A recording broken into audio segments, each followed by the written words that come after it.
ہم غریبوں کے غمخوار فخر آدم و بنی آدم جناب احمد مجتبی محمد مصطفیٰ ارواح نافدہ صلی اللہ تعالی علیہ وسلم کی بارگاہ میں اپنی غلامی کا ثبوت دیتے ہوئے بآواز بلند درود پاک نذرانے نتیجہ پیش کریں۔ اللہم صلی اللہ سیدنا محمد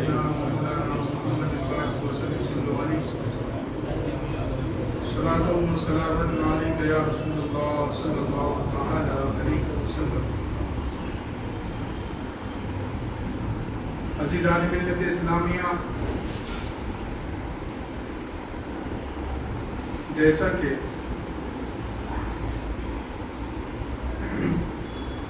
گزشتہ ہفتے اعلان کیا گیا تھا کہ انشاءاللہ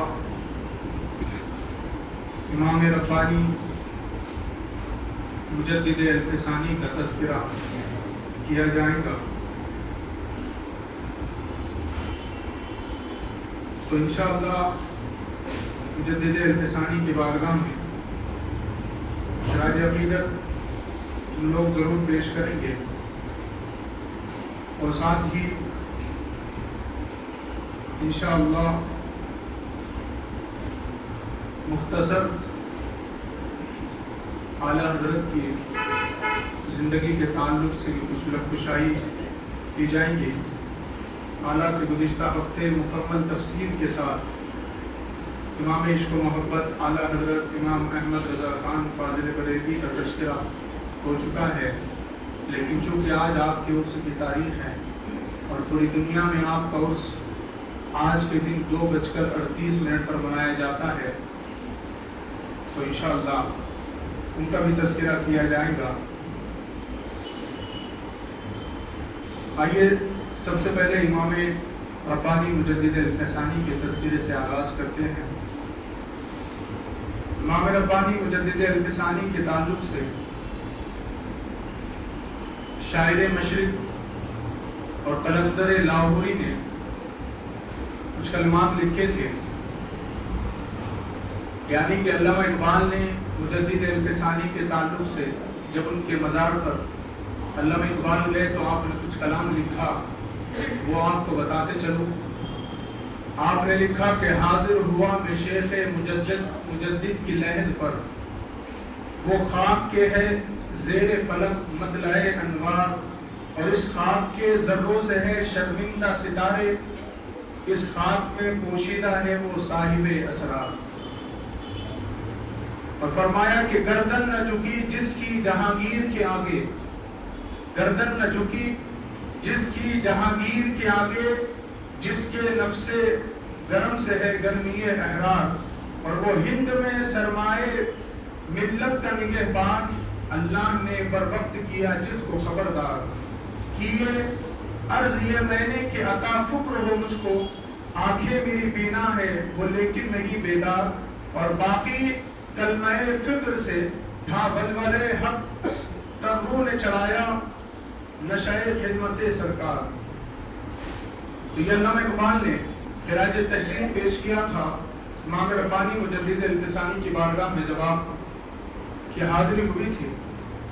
امام ربانی مجدد الفسانی کو اللہ رب العزت نے وہ شان، وہ مقام، وہ مرتبہ عطا فرمایا کہ اللہ کے رسول صلی اللہ علیہ وسلم نے ارشاد فرمایا، اللہ میری امت میں ہر صدی کے اخیر پر ایک مجدد کو پیدا فرمائے گا، اور 1000 سال میں ایک مجدد کو اللہ پیدا فرمائے گا، اور اس کا کام یہ ہوگا کہ وہ دین پر جو گرد و غبار لگی ہے اس کو صاف کرے گا۔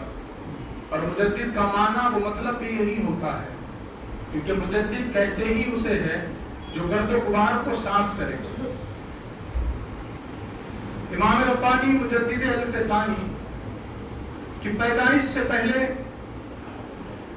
آپ کی ولادت کے شہرے اور آپ کی ولادت کی شہرت زمانے میں پھیل چکی تھی، حتیٰ کہ جب آپ شکم مادر میں تھے تو آپ کے والد بزرگوار نے خواب میں دیکھا، انہوں نے خواب دیکھا کہ ان کے خواب میں ایک چاند ہے جو ان کی گود میں آ گیا ہے، ایک چاند ہے جو ان کی گود میں آ گیا، اور جب انہوں نے وہ خواب دیکھا تو تھوڑے پریشان ہوئے اور سوچنے لگے کہ آخر یہ کیسا معاملہ ہے کہ چاند میری گود میں آ گیا۔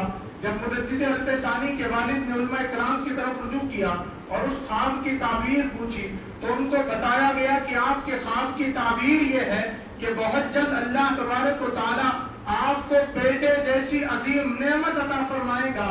آپ خوش تو بہت ہوئے، لیکن علماء نے کہا کہ وہ بیٹا کوئی عام بیٹا نہیں ہوگا، وہ بیٹا تو ضرور ہوگا، لیکن اللہ اس کو ایسا کمال دے کر کے بھیجے گا کہ پوری دنیا میں اس کے نام کا شہرہ ہوگا، پوری دنیا میں اس کے نام کی شہرت ہوگی۔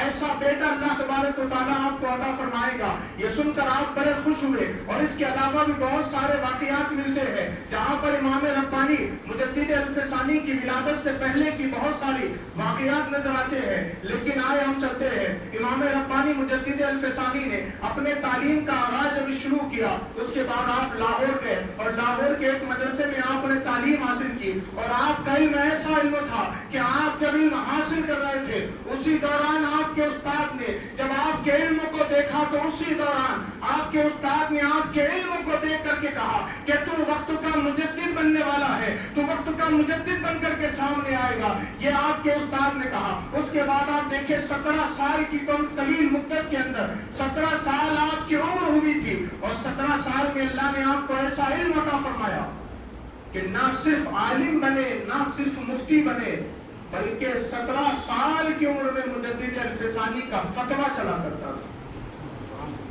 ایک مرتبہ آپ تمامی حضرات مل کر کے درود پاک پڑھیں۔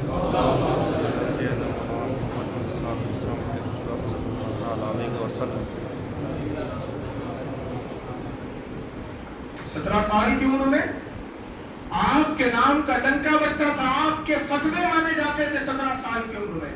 17 سال کی عمر میں ہمارے یہاں کے بچوں کی 12ویں ہوتی ہے، لیکن آپ ایسے عالم دین، ایسے مفتی کہ 17 سال کی عمر میں جو آپ نے فتویٰ لکھ دیا، وقت کے بڑے بڑے عالم آپ کے فتووں کو مانا کرتے تھے۔ اور کمال یہ نہیں ہے کہ آپ کے مریدین کہیں کہ ہمارا پیر بڑا ہے، کمال تو یہ ہے اس وقت کے جو بڑے بڑے بزرگان دین تھے اور مدینۃ الرسول کے اندر جو بڑے بڑے عالم و ظاہر تھے، ان تمام نے یہ کہا کہ مجدد الف ثانی امام ربانی کوئی عام انسان نہیں ہے، بلکہ اللہ نے اس کو وہ مقام عطا فرمایا ہے کہ اللہ بہت کم لوگوں کو ایسا مقام عطا فرماتا ہے علم کے تعلق سے، اس لیے کہ 17 سال کی عمر میں انسان کتنی ہی کوشش کر لے وہ مکمل طور پر عالم بھی نہیں بن سکتا، لیکن آپ کو اللہ نے علم لدنی ایسا عطا فرمایا کہ 17 سال کی عمر میں آپ کے علم کا ڈنکا بجنے لگا۔ ایک مرتبہ سفر حج کے لیے امام ربانی مجدد الف ثانی روانہ ہوئے، اور جب روانہ ہوئے تو راستے میں آپ کے پیر و مرشد حضرت خواجہ باقی باللہ رحمۃ اللہ علیہ کی آستانہ اور آپ کی بارگاہ تھی، آپ کی خانقاہ تھی، تو آپ وہاں سے گزر رہے تھے تو سوچا کہ خواجہ باقی باللہ تو بڑے بزرگ ہیں، چلو جاتے جاتے ہم ان سے بھی ملاقات کر لیتے ہیں۔ تو آپ یہ سوچ کر کے جب مجدد الف ثانی خانقاہ میں گئے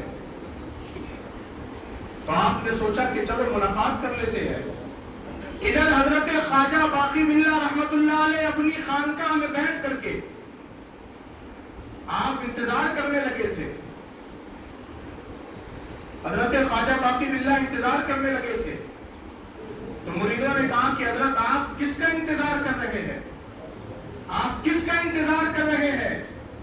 حضرت خواجہ باقی باللہ نے کہا کہ یہاں سے ایک شہباز کا گزر ہونے والا ہے، میں اس شہباز کا شکار کرنے والا ہوں۔ تو مریدین حیران ہو گئے، کہا یہ کیسی بات ہوئی، یہاں سے شہباز، اور شہباز ایک پرندے کو کہا جاتا ہے جس کی اڑان بہت اونچی ہوتی ہے، کہا یہاں سے شہباز کا گزر ہونے والا ہے، میں اس کا شکار کرنے والا ہوں۔ مریدین حیران ہو گئے، کچھ دیر گزری تھی کہ امام ربانی مجدد الف ثانی بارگاہ میں خانقاہ میں حاضر ہوئے، تو مجدد الف ثانی کو دیکھ کر خواجہ باقی باللہ نے اپنے مریدوں سے کہا میں نے تم سے کہا تھا کہ میں ایک شہباز کا یہاں سے شکار کرنے والا ہوں، وہ دیکھو وہ جو آ رہا ہے وہی شہباز ہے جس کا میں شکار کرنے والا ہوں۔ اللہ اکبر۔ مریدوں نے پوچھا سرکار اس کا شہباز کا نام کیا ہے؟ کہا اس کا نام شیخ احمد فاروقی ہے، اس کا نام شیخ احمد فاروقی ہے۔ جب آپ بارگاہ میں آئے تو حضرت خواجہ باقی باللہ سے آپ نے ملاقات کی تو چونکہ آپ کو روانہ ہونا تھا سفر حج کے لیے، لیکن حضرت خواجہ باقی باللہ کی خانقاہ میں رہنے کے بعد آپ کا دل لگا تو آپ نے اجازت طلب کی اور کہا کہ حضرت خواجہ باقی باللہ سے کہا کہ کیا آپ مجھے اجازت دوں گے کہ میں کچھ لمحے اور آپ کی خانقاہ میں گزار لوں؟ اس لیے کہ خدا کی قسم اس پورے سفر میں جیسا سکون مجھے آپ کے دربار میں ملا ہے کسی اور کی خانقاہ میں نہیں ملا، اور مجھے تو یوں لگتا ہے جیسے خدا نے میری طریقت کا صدقہ آپ کے دربار پہ رکھا ہوا ہے۔ اللہ نے جو مجھ کو نوازا ہے وہ آپ کے در سے مل رہا ہے، کہا مجھے اجازت ہے۔ حضرت خواجہ باقی باللہ نے کہا کہ تم کو اجازت نہیں بلکہ ہم تو تم ہی کا انتظار کر رہے ہیں، ہم تو آپ ہی کا انتظار کر رہے تھے، کہا آپ یہاں رہ سکتے ہیں۔ اور پھر کچھ دن آپ نے جب گزارے اپنی زندگی کے تو حضرت خواجہ باقی باللہ نے وہ تمام علوم آپ کو عطا فرما دیے۔ ایک مرتبہ درود پاک پڑھے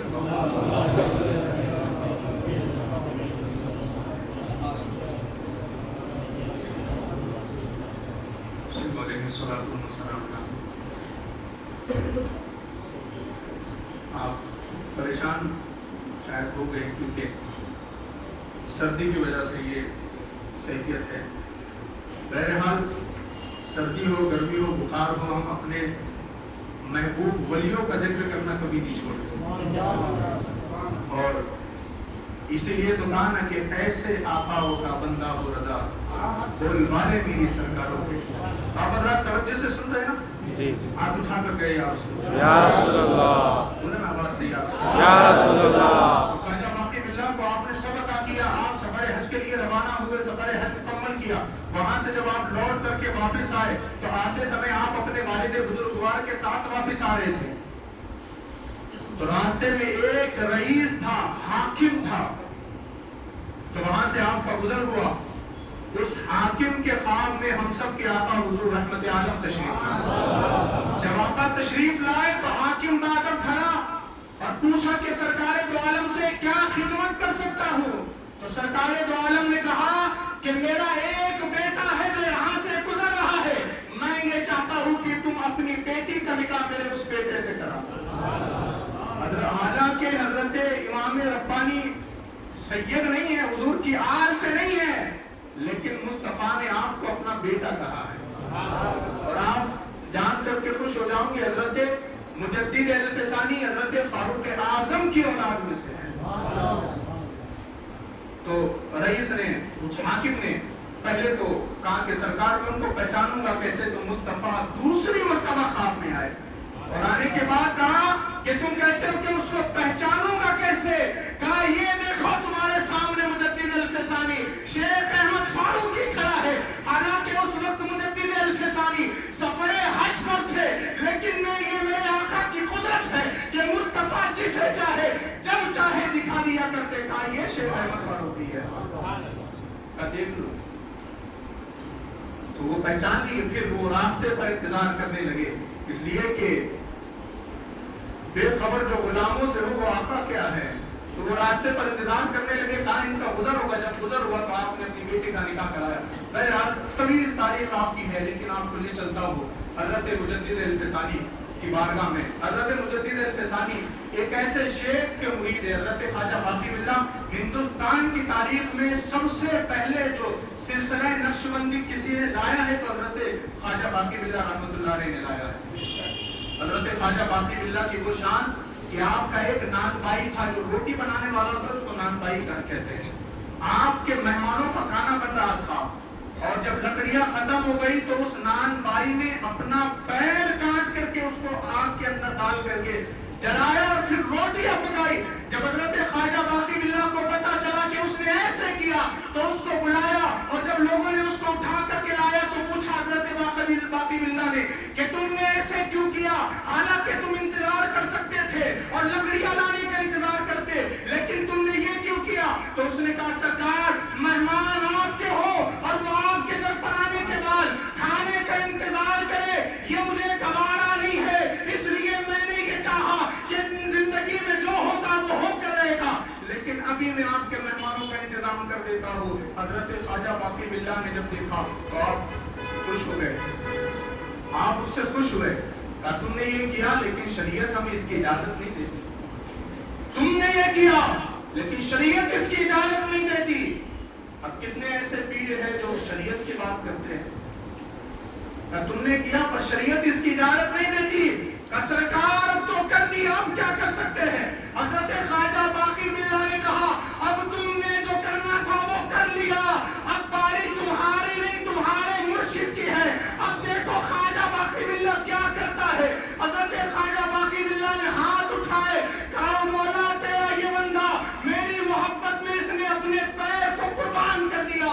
اب خواجہ باقی باللہ تیری بارگاہ میں عرض کرتا ہے کہ تجھ سے پیر کی عظیم نعمت سے نواز. اور آپ نے ایک نظر جب اس کے پیر کی طرف دیکھا تو خدا نے اس کو اصلی پیر عطا فرمایا. یہ نظر تھی خواجہ باقی باللہ کی. آپ سوچے ایک نان بھائی پر آپ نے اتنا کرم کیا تو حضرت مجدد الفسانی پر کتنا کیا ہوگا. حضرت مجدد الفسانی کے دور میں ایک فتنہ تھا، اور ایسا فتنہ جس کو لوگ اکبر بادشاہ کہتے تھے. اس نے ایک نیا دین بنایا تھا، دین الہی اس کا نام اس نے رکھا تھا. ایسا دین بنایا کہ اس نے سب غلط ملت کر دیا، دین کو مٹانے کی کوشش کی، یہاں تک کہ اس نے پابندی لگا دی کہ اب کے بعد کوئی محمد نام رکھ ہی نہیں سکتا اپنے بچوں کا. اس نے پابندی لگا دی. کہاں مسلمان گائے کھاتے ہیں، گائے کاٹنے پر پابندی لگا دی.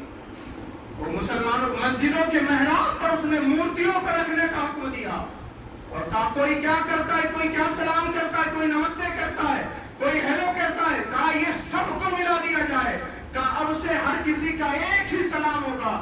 اور اس نے کہا کہ ہر کوئی اب سے جب ملاقات کرے کسی سے تو وہ کہے گا اللہ اکبر. اور اس میں وہ اپنے آپ کو تصور کرتا تھا کیونکہ نام اس کا اکبر تھا. اور یہ کس سے کہانیاں نہیں، آپ جا کر کے ویکیپیڈیا پر اس کو سرچ کر سکتے ہیں. کہا اللہ اکبر رکھا جائے گا، سلام کیا جائے گا. وہ میرے نام کی مناسبت سے اذان ہوتی تھی تو وہ کہتا تھا دیکھو میرا نام اذان میں بھی پڑھا جاتا ہے. نماز ہوتی تھی تو کہتا دیکھو میرا نام نماز میں بھی پڑھا جاتا ہے.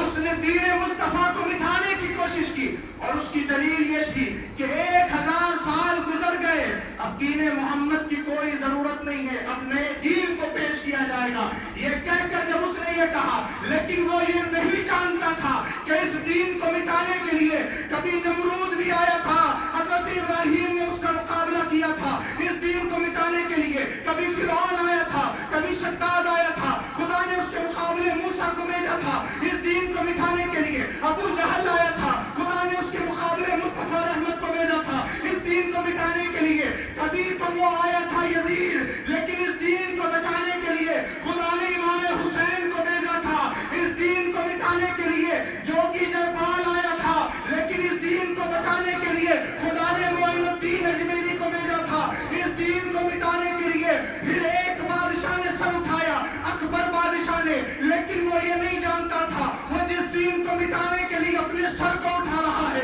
ایک بندہ خدا نے تیار کر لیا ہے جو نہ صرف اس کو مٹا کر کے رکھ دے گا بلکہ اس کے تخت و تاج کا نام و نشان مٹا کر کے رکھ دے گا. اور اس شخصیت کا نام تھا امام ربانی مجدد الفسانی شیخ احمد فاروق سرہندی رحمۃ اللہ علیہ. اس لیے کہ اسلام کو مٹانے والے تو بہت آئے، لیکن اسلام کی تاریخ میں، اس لیے کہ اسلام کی فطرت میں قدرت نے لچک دی ہے، اتنا ہی یہ ابھرے گا جتنا کہ دباؤ یہ نہیں مل سکتا. وہ اقبال نے بھی کہا نا کہ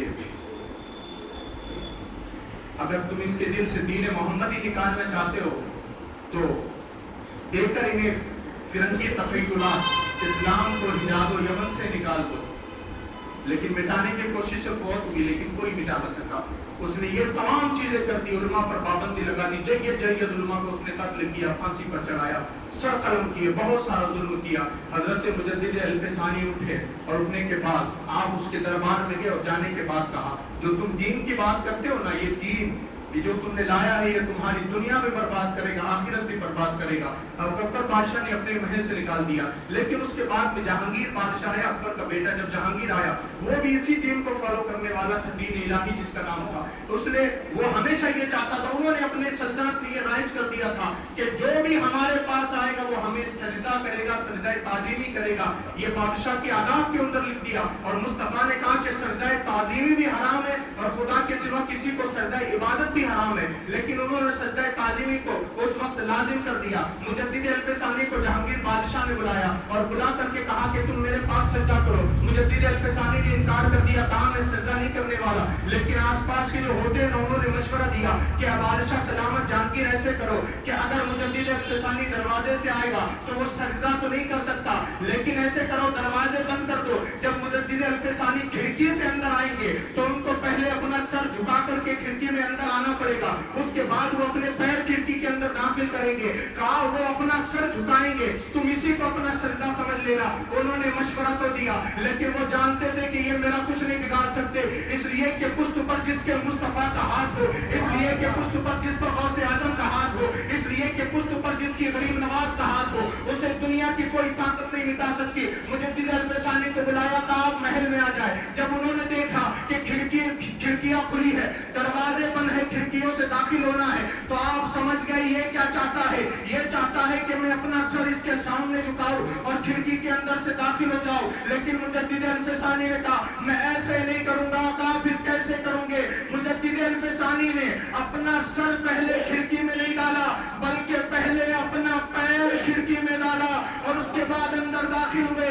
بادشاہ سلامت کو کہا تو یہ چاہتا تھا کہ میرا سر تیرے سامنے جھکا ہوا پوری دنیا دیکھ سکے، لیکن دیکھ میں نے تیرے سامنے اپنا سر نہیں جھکایا بلکہ تیرے سامنے اپنے پیر کو آگے کیا۔ اسی لیے تو امام جعفر صادق سے کسی نے کہا تھا، امام جعفر صادق بہت مہنگی جوتیاں پہنا کرتے تھے، کوئی آ کر کے کہنے لگا کہ اللہ اکبر، اس نے آ کر کے کہا اے امام تم تو آل رسول و سید ہو، اتنی مہنگی جوتیاں تم پہنتے ہو، تم کو یہ شوبہ نہیں دیتا؟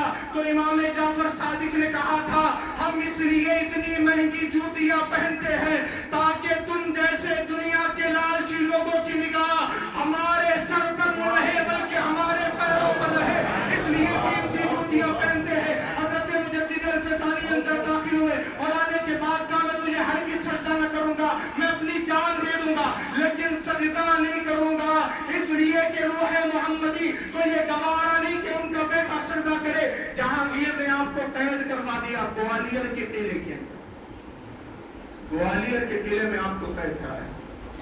جو قید کرایا تو بڑی مصیبتیں آپ پر کی، لیکن مجدد الفسانی کی ایک کتاب ہے جس کو مکتوبات مجدد الفسانی کہا جاتا ہے، آپ نے خود لکھی، آپ نے اپنے مکتوبات کے ذریعے جیل کے اندر ہی ایسی فضا قائم کی کہ جیل میں رہنے والا ہر کوئی دین محمدی کو چاہنے لگے۔ مجدد الفسانی میں جب تمام لوگ چاہنے لگ گئے تو جہانگیر بادشاہ کی جو بیٹی تھی نا، ایک دن آپ اور بیدار ہو جائے، ماشاءاللہ بہت اچھا آپ سنتے ہیں، جہانگیر بادشاہ کی بیٹی کے خواب میں ایک مرتبہ مصطفیٰ جان رحمت تشریف لائے، جہانگیر کی بیٹی کے خواب میں مصطفیٰ تشریف لائے۔ جب آقا تشریف لائے تو جہانگیر کی بیٹی نے خواب میں دیکھا تو مصطفیٰ نے اپنا چہرہ پھیر لیا۔ تو جہانگیر کی بیٹی نے کہا سرکار آپ مجھ سے ناراض کیوں ہیں؟ کیا وجہ ہے کہ آپ ناراض ہو؟ تو جہانگیر کی بیٹی سے کہا میں تجھ سے راضی کیسے ہو سکتا ہوں؟ تمہارے قلعے کی جیل میں میرا بیٹا قید ہو، میں تجھ سے راضی ہو جاؤں؟ کہا سرکار نام بتا دے وہ کون ہے؟ کہا اس کا نام شیخ احمد فاروقی ہے۔ تو فوراً تیاری ہوئی، جہانگیر کو کہا کہ اب ان کو چھوڑنا ہے، جہانگیر ماننے کو تیار نہیں۔ بیٹی نے کہا اگر آپ نے اس کو نہیں چھوڑا تو میں آپ کی سلطنت سے بے دخل ہو جاؤں۔ آخرکار جہانگیر مان گیا اور پیغام بھیجا کہ مجدد الفسانی سے کہہ دو کہ اب ان کی رہائی کا وقت آ گیا۔ حضرت مجدد الفسانی کے بعد جب خبر پہنچی تو آپ نے یہ نہیں کہا اچھا اتنے سالوں سے میں جیل میں قید تھا، چلو آج مجھ کو رہائی مل رہی ہے، خوش نہیں ہوئے، بلکہ آپ نے کہا اچھا لیکن میں اس وقت تک رہائی نہیں لوں گا جب تک میری کچھ شرطیں نہ مان لی جائے۔ کہا بتاؤ آپ کی کیا شرطیں ہیں؟ وہ شرطیں یہ ہے، کہا کہ جتنے لوگوں کو تم نے حق بیانی کرنے کی وجہ سے قید کیا وہ تمام کو چھوڑنا ہوگا، اور کہا کہ جب میں جیل سے باہر نکلوں تو پھر تخت پر دین الہی نہیں بلکہ دین محمدی نظر آئے۔ کہا اکبر کا بنایا ہوا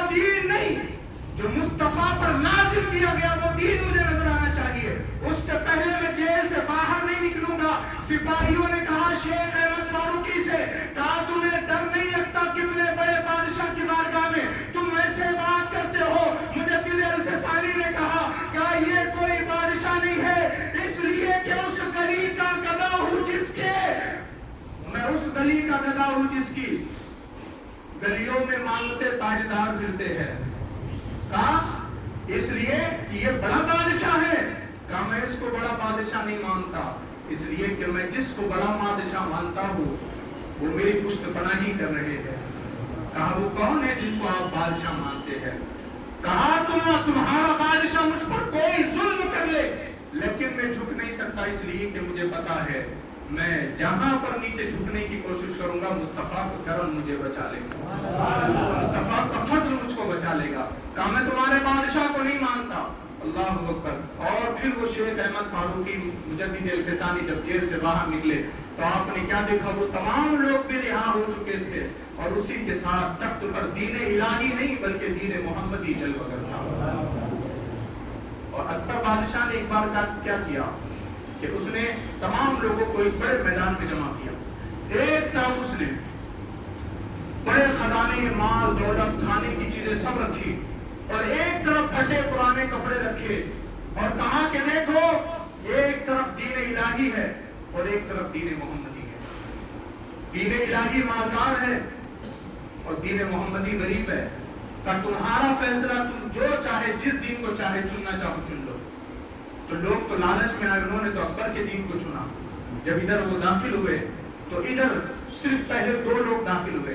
سب سے پہلے شیخ احمد فاروقی مجدد الفسانی دین محمدی کے کمرے میں داخل ہوئے اور ان کے مرید ایک اور تھے وہ بھی اندر داخل ہوئے، اور اس کے بعد میں کچھ اور لوگ تھے، مشہور لوگ تھے، بڑے لوگ تھے، وہ بھی آپ کے حلقے میں داخل ہوئے۔ اس کے بعد جب داخل ہوئے تو آپ اس انداز کو ملاحظہ کریں، مجدد الفسانی کے پیچھے جب یہ سب لوگ داخل ہوئے تو اکبر بادشاہ نے یہ ظاہر کرنا چاہا کہ دیکھو دین محمدی غریب ہو چکا ہے، پھٹا پرانے کپڑوں کی طرح ہے، اس کی طرف نہ جاؤ، ادھر آؤ، ادھر مال ہے، دولت ہے، شہرت ہے، عزت ہے، ادھر آ جاؤ، سب تمہیں عہدے بھی دیے جائیں گے۔ اس نے یہ بیان کرنے کی کوشش کی، بتانے کی کوشش کی، لیکن جب خدا اپنے دین کی حفاظت کرتا ہے تو پھر وہ بڑے بڑے بادشاہوں کو خاطر میں نہیں لاتا۔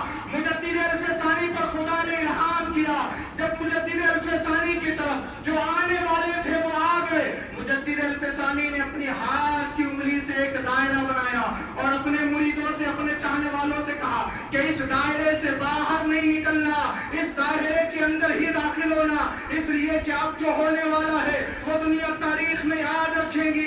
مجدد الفسانی نے جب اس دائرے کو کھینچ لیا اور اس کے بعد تھوڑی سی مٹی اٹھائی امام ربانی نے اور اکبر بادشاہ کی طرف وہ مٹی پھینکی۔ ابھی مٹی پھینکنا ہی تھا کہ لوگ کچھ سمجھ پاتے، اس سے پہلے خدا نے طوفان نازل کر دیا تھا، اور وہ ایسا طوفان خدا نے نازل کیا کہ پورے میدان میں جتنے دین الہی کے ماننے والے لوگ تھے ہوا ان کو ہواؤں میں اڑاتی اور زور سے زمین پر پٹک دیتی۔ اکبر جو تخت پر بیٹھا تھا ہوا کی طاقت کے آگے نم پڑ گیا اور تخت سے نیچے ایسے گرا کہ اس کے بعد روایت میں آتا ہے اکبر بادشاہ اسی زخم کی وجہ سے دنیا سے مر گیا اور دنیا سے چلا گیا۔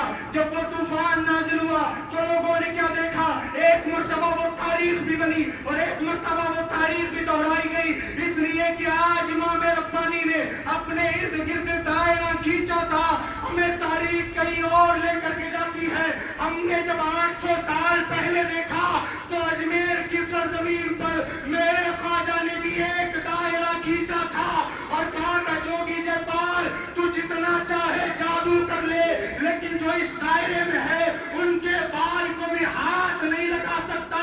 غریب نواب نے وہ دائرہ کھینچا تھا، اس سے پہلے مجدد الفسانی نے وہ مٹی جب اکبر بادشاہ کی طرف پھینکی تو مجھے وہ زمانہ یاد آیا جب مصطفیٰ ہجرت کرنے کے لیے اپنے گھر سے باہر نکل رہے تھے تو خدا نے کہا محبوب ایک مٹی اٹھاؤ اور ان کافروں کی طرف پھینک دو، اور باہر 40 کافر ہاتھ میں ننگی تلواریں لیے کھڑے ہیں۔ مصطفیٰ نے وہ مٹی اٹھائی اور باہر جیسے ہی مصطفیٰ نے مٹی پھینکی تو 40 کافروں کے سامنے سے مصطفیٰ اپنے گھر سے نکل کر گزر گزر گئے لیکن کافروں کو خبر نہ ہوئی. امام ربانی نے تاریخ بنائی بھی اور تاریخ دوہرائی بھی. خدا نے کہا تھا موسیٰ حضرت نوح سے قانون سفینہ بناؤ, کشتی بناؤ. کہا اس کشتی میں جتنے آ گئے ان کو ہم نے پناہ دی, جو نہیں آئے ان کو پناہ دی. تو یہ تمام بزرگان دین دیکھے, انہوں نے دائرے میں جتنے لوگ آ گئے خدا نے ان کو پناہ دی, اور جو دائرے سے باہر نکلے خدا نے ان کو تباہ و برباد کر کے رکھ دیا. بڑی عظیم شخصیت مجدد الفسانی امام ربانی کی ہے.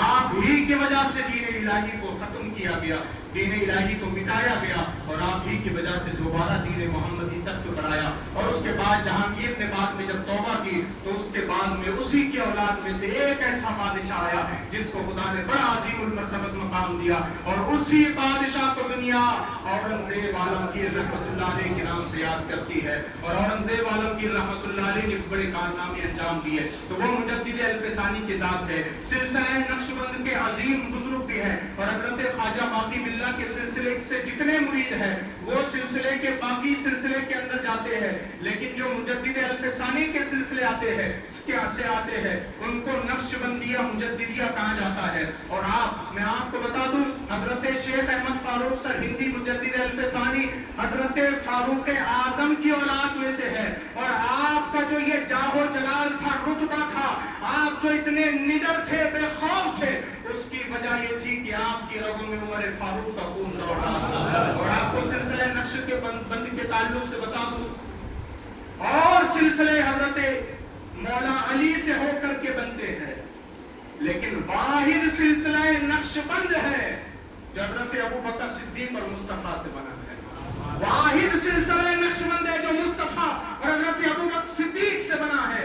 اور حال تو یہ ہے, حضرت داتا لاہوری علیہ رحمت و رضوان جو لاہور کی سرزمین پر آپ کا بڑا مزار ہے, داتا علی اجمیری کا, تو آپ اپنی کتاب کشف المحجوب میں لکھتے ہیں اس پوری دنیا کے اندر مصطفیٰ سے بڑا پیر کوئی نہیں.